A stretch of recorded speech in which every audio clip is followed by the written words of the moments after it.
Curtis, would you please state your full name for the record? My name is Clinton Eugene Curtis. And where do you reside? Tallahassee, Florida. And what is your profession? I'm a computer programmer. Would you please speak into the microphone so the audience can hear your testimony? I'm a computer programmer. Mr. Curtis, are there programs that can be used to secretly fix elections? Yes. How do you know that to be the case? Because in October of 2000, I wrote a prototype for President Congressman Tom Feeney at the company I work for in Oviedo, Florida, that did just that. And when you say did just that, it would rig an election? It would flip the vote 51-49 to whoever you wanted it to go to and whichever race you wanted to win.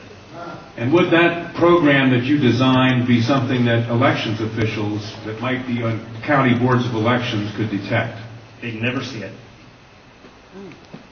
Mr. Would you answer that question once again? They would never see it. So how would such a program, a secret program that fixes the election, how could it be detected? You would have to view it either in the source code, or you'd have to have a receipt and then count the hard paper against the actual vote total. Other than that, you won't see it. Given the availability of such vote rigging software and the testimony that has been given under oath of substantial statistical anomalies and gross differences between exit polling data and the actual tabulated results, do you have an opinion whether or not the Ohio election, presidential election, was hacked?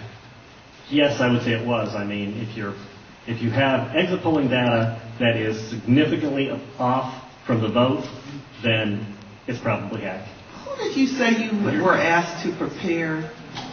I was asked by Tom Feeney. He's now a congressman. At that time, he was Speaker of the House of Florida. And he asked you to design a code to rig an election.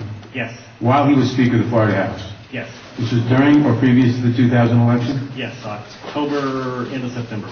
And did he ever express why he wanted a code to rig an election?